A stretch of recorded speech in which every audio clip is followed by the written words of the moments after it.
part one, we're examining Ryanair's latest results, and a little later, we'll be asking what the all-important summer season could hold.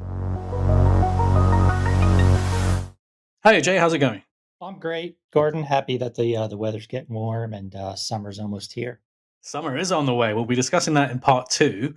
Let's kick off this week with Ryanair, which I don't think needs any introduction. If you're listening to this podcast in any sort of capacity and you're not sure what Ryanair is, what Ryanair does, I will direct you politely to sort of the Another back reading. podcast.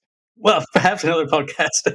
Not that we'd ever want to say off you go, but maybe pause the podcast at this juncture, have a look at some background reading, and then come back. Let's assume we are talking to an audience that knows who Ryanair is, what Ryanair does.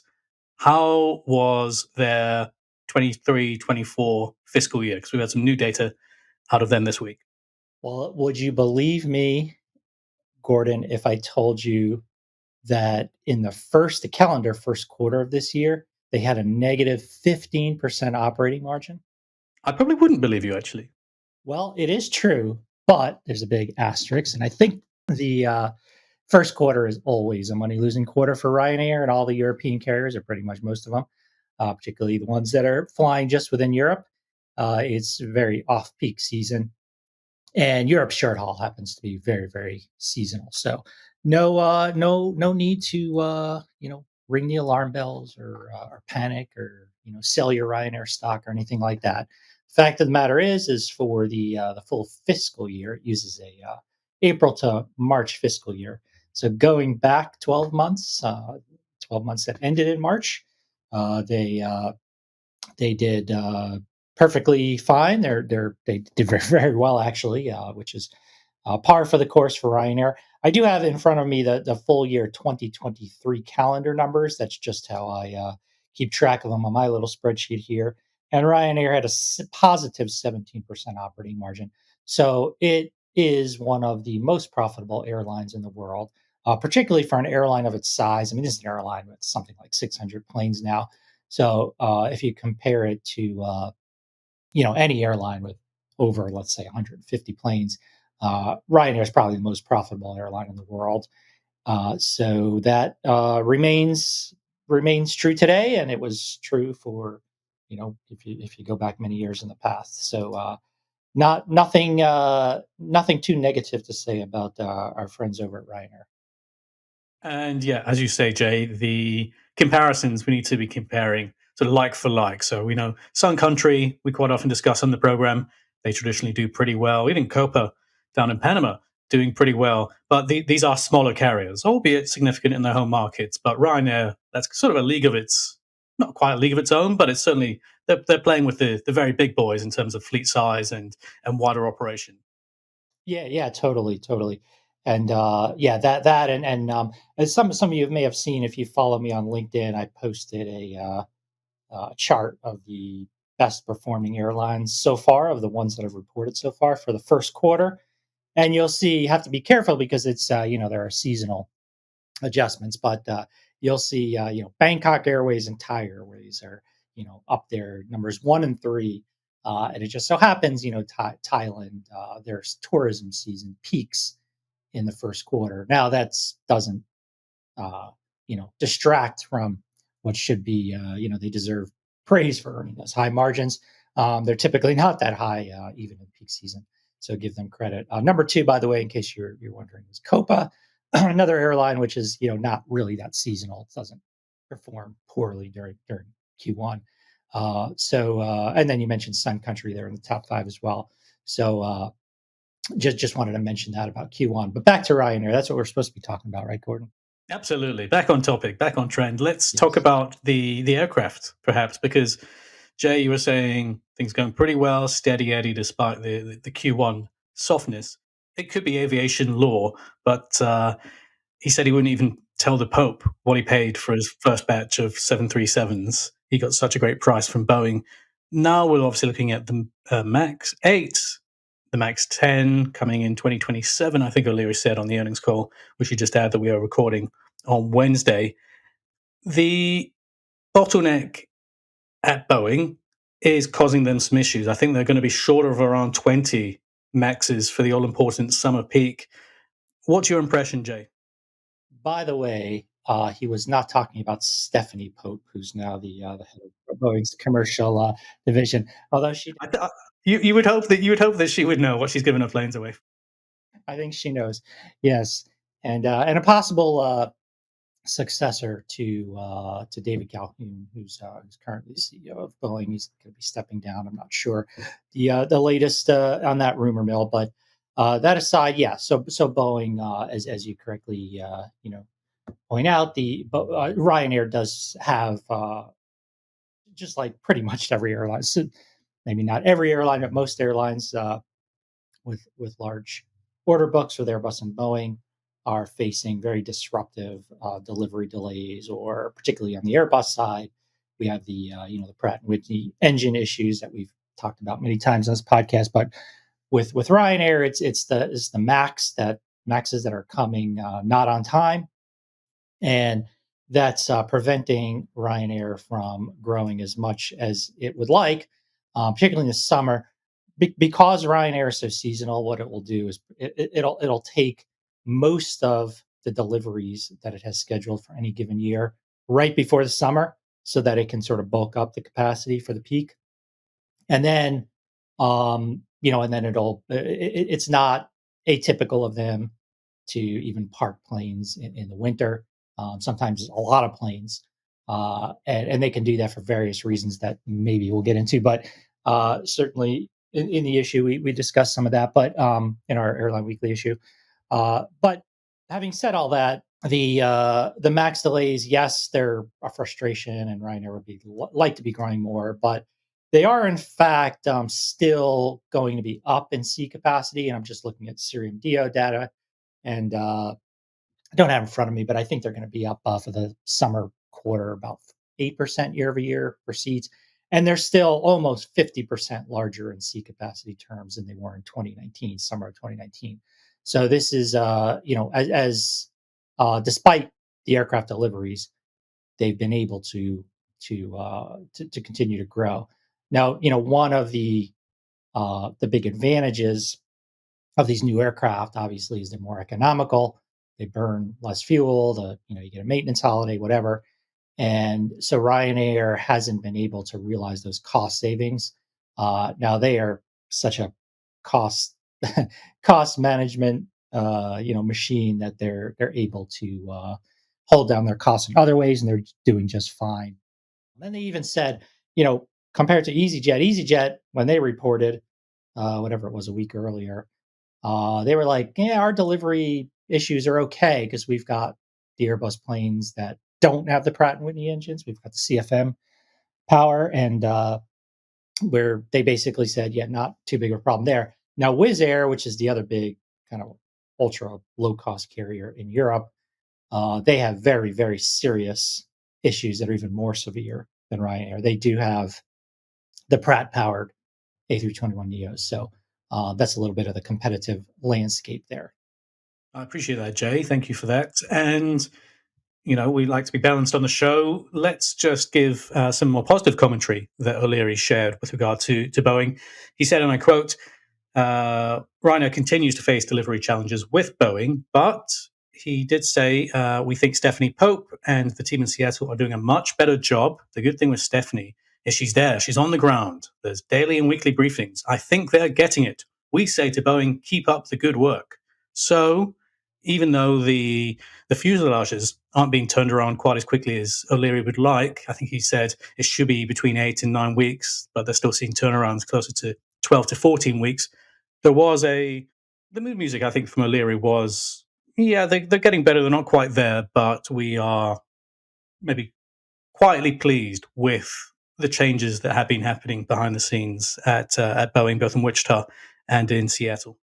Yeah, that sounds positive. So step in the right direction from Yeah. where they were. So that's good to hear. And what about a step in the wrong direction? Does the city of Bordeaux in France mean anything to you, Jay? Well, that's one of those cities where Ryanair basically, wagged its finger and said, "If you don't give us give us better costs, we're leaving, or we're taking out flights." And that's a good example of how Ryanair. Let me say this: there's so in our feature story this week. Hope all of you will get a chance to read it. It'll try to attempt to explain in detail, why Ryanair is just so successful, how it's been able to really produce these miracle profits, year after year after year after year. And I just want to, for this podcast, just to highlight three of them. And one of them is their negotiating clout with aircraft manufacturers, particularly Boeing. And one of the reasons why there's a lot of reasons why they're able to do this. One is that they just order in such great quantity. Another reason is they typically order during either downturns or when Boeing, maybe they need a lift. Like last year, they're experiencing all these problems with the Max, and so Boeing, at that time, Ryanair stepped in and placed their big Max 10 order. So they do just have great pricing, and from Boeing's perspective, you can understand why they would give an airline like Ryanair such great pricing. I mean, it's going to, they're going to pay. They have a great balance sheet. They make money every year. They're not going to cancel. They've been consistently growing for decades. So Quite the opposite on the cancelling. I think it was O'Leary. He said he would take some of Scott Kirby's Max 10s if he didn't want them. exactly, exactly. So you can see that Boeing is Ryanair is just such a great customer for Boeing. So it gets privileged pricing. So that's number one. Secondly, they also enjoy tremendous negotiating clout with airports, which are sometimes run by private companies, sometimes they're run by uh, local governments or what have you.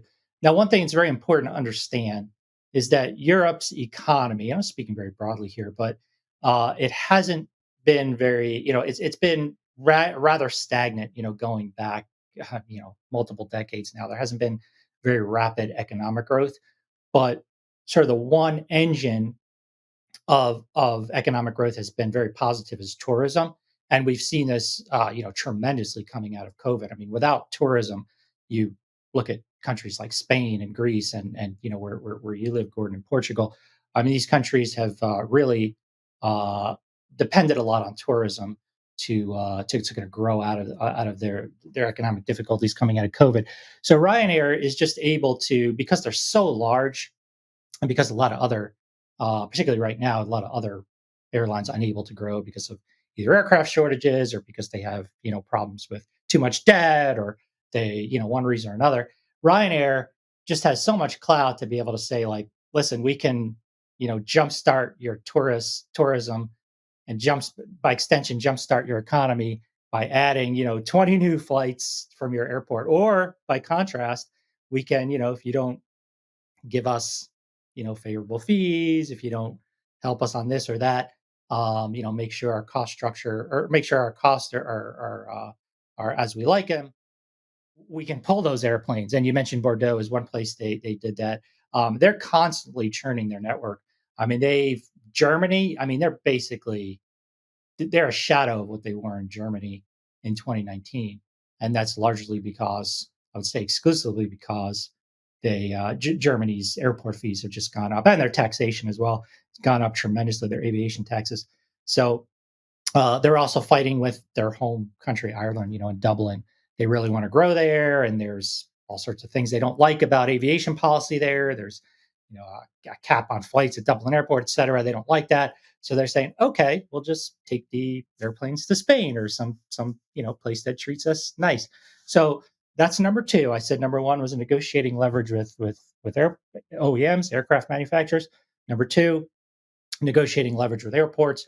And then the third one I'll mention is negotiating leverage with labor. And this one's a little kind of requires a little more explanation.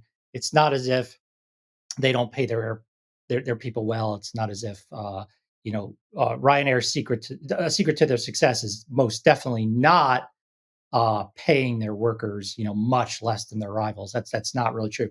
A lot of a Ryanair pilot might wind up taking home, just as much or even more pay than a lot of you know their counterparts at other airlines. But one thing that they're able to do is because they don't face this is very very different from the labor situation in the United States, for example, completely 180. In Europe, in Ryanair's case, for example, they have multiple unions in multiple countries, and they can sort of, I don't want to say play off one another. I mean, that sounds a little bit too cynical, but they can, do sort of the same thing. Like, okay, the Irish pilots don't want to give us a deal. We'll put our planes in Spain. And interestingly enough, IAG is doing that right now too, with the Irish pilots who don't want to give them a deal that they like. So they're actually threatening to move. I think you wrote about this, Gordon. They're moving the XLRs. Not even threatening. I think it's a done deal. Is that right with the XLRs? It is heading to Iberia, Boston, and Washington in the fall with some quote medium length flights before Yep. that. Yep. So Ryanair can do stuff like that. And then the other thing it can do that you'll never see, like in the United States, with the union situation being so difficult there, is that Ryanair uses a lot of for pilots and flight attendants in particular. They'll use contract labor essentially. They have these, outsourcing firms, and that enables them to sort of flex up and down their labor force, their crew force, across the seasons. So they can, in the winter, they can, just keep, let's say, the pilots that they employ directly, and then in the summer when they need more pilots, they can go to these uh, sort of the outsourcing firms and staff up. And so that is, you can call that negotiating leverage, you can call that whatever you want, but that is another, I would say, secret sauce to Ryanair's tremendous success. So there you go. Those are three things I'll point out, and you can read some others in the upcoming issue of Airline Weekly. I was going to say, if you want further ingredients to Ryanair's secret sauce, as broken down by Chef Jay Shabat, it sounds quite sort of French, almost. Maybe, hopefully, you're not in Bordeaux and losing all your flights. But yeah, if you want more detail on Ryanair's secret sauce, then be sure to check out airlineweekly.com /subscribe. Get all the information there. If you're already a subscriber, thank you. Please take a look. Jay, just one final topic before we pause for our short break.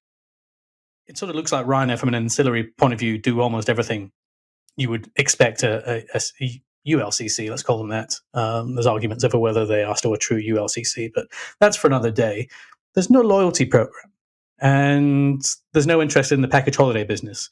You've got the likes of EasyJet Holidays. We had their results recently, and it's doing pretty well for them. 15% of all bookings on their flights out of Birmingham in the UK are now on EasyJet Holidays.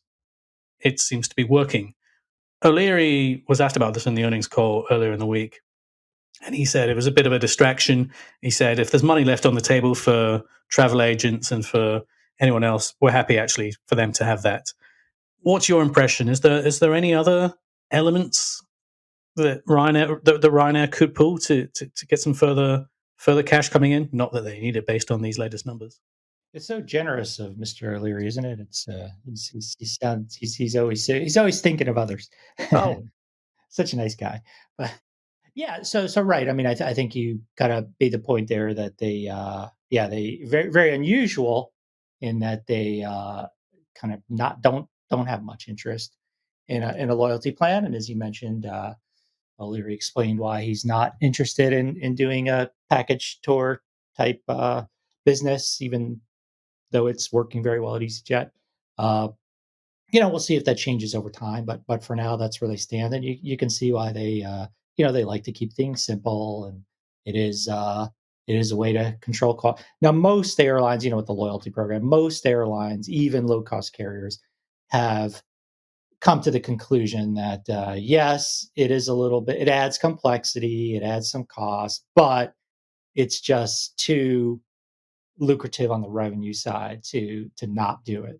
Whereas Ryanair is like, well, for us, money left on the table. Who'd have thought it? maybe. Thanks for that, Jay. And I'm sure we'll revisit the topic of Ryanair in the not too distant future. Stay around because in part two, we are going to be asking what the all important summer travel season could hold. Don't go anywhere.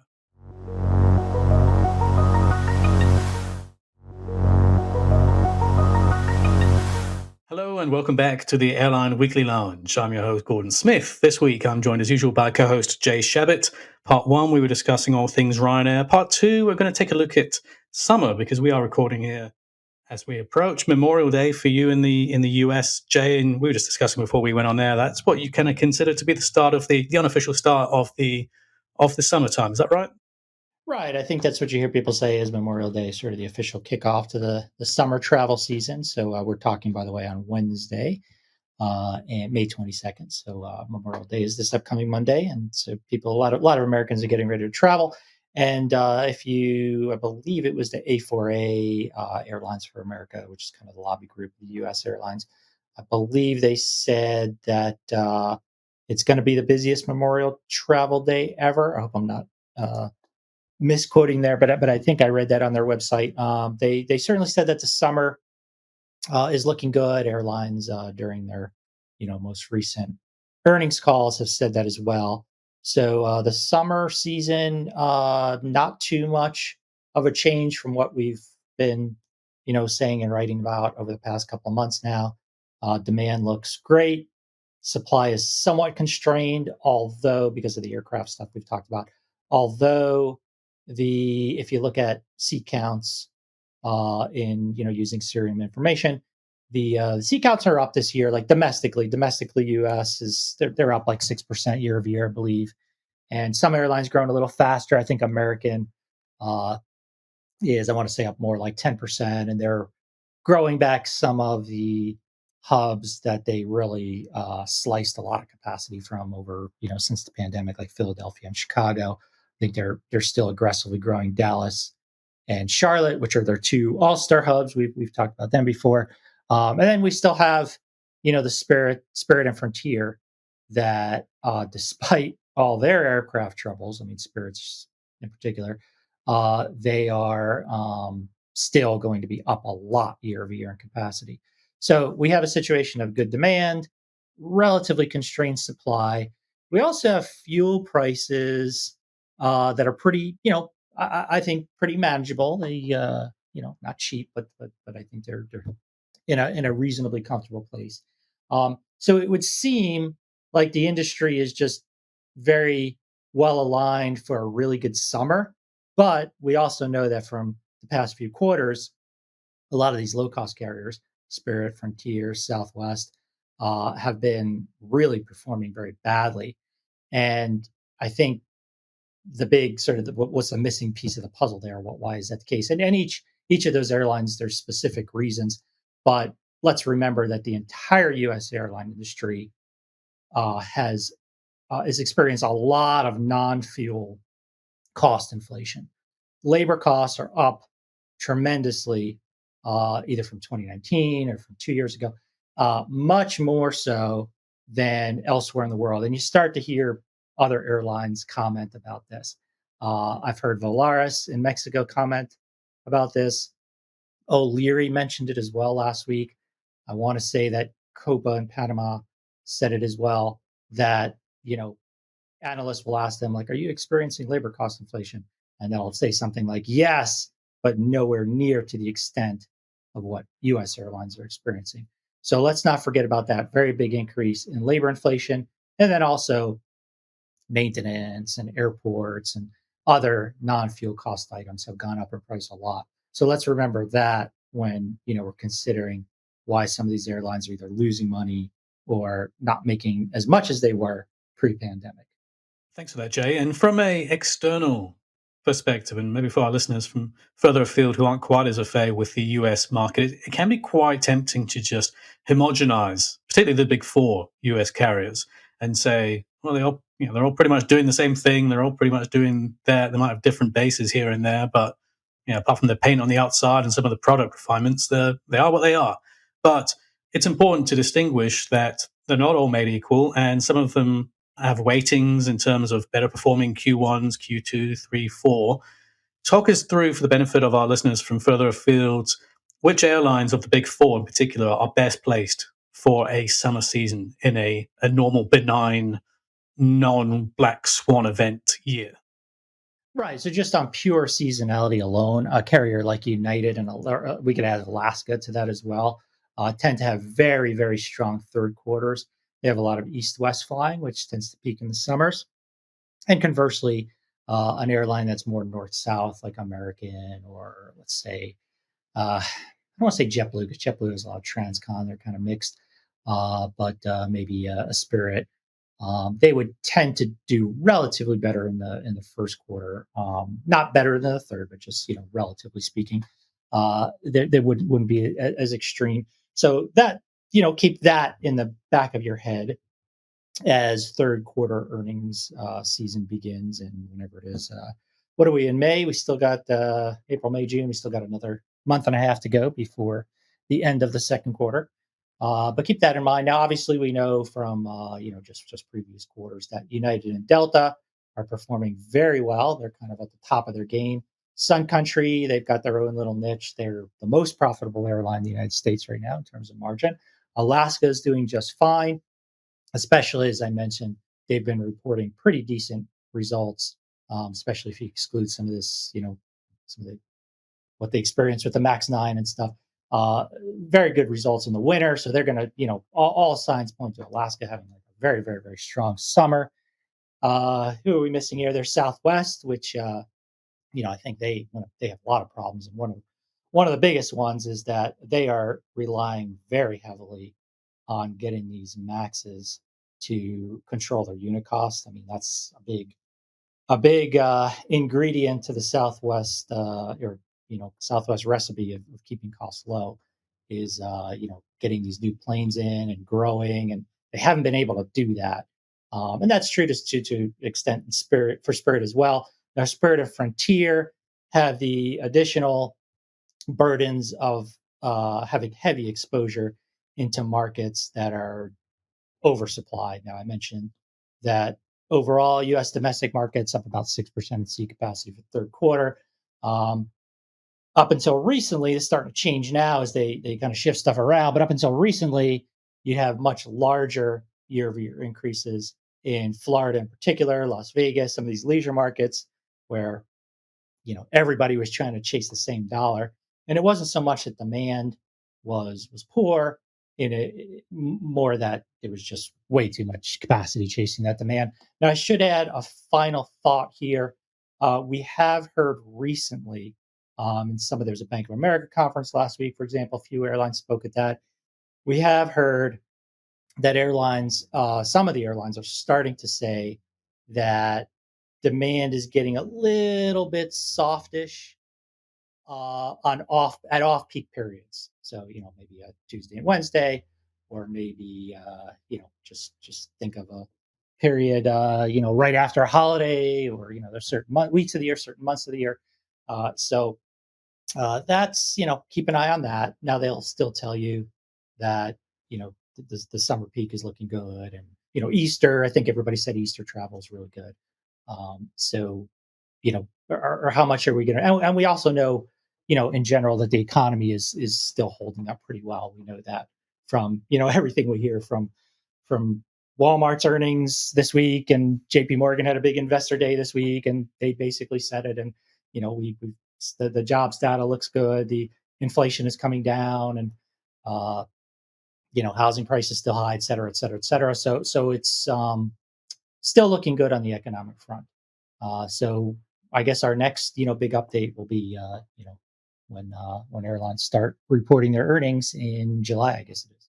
Absolutely. Well, thank you for that context, Jay. And it's nice to end on a broadly positive note amongst all of the doom and gloom out there. Jay, thank you for that. If you enjoy the podcast, why not consider a subscription to Airline Weekly? Check out airlineweekly.com/subscribe for a free trial issue.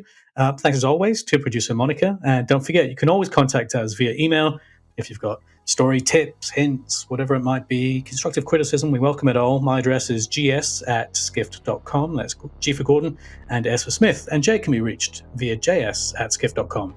J for Jay, S for Shabat. My thanks to Jay for joining me this week, and wherever you are in the world. Thanks for listening, and we'll catch you next time.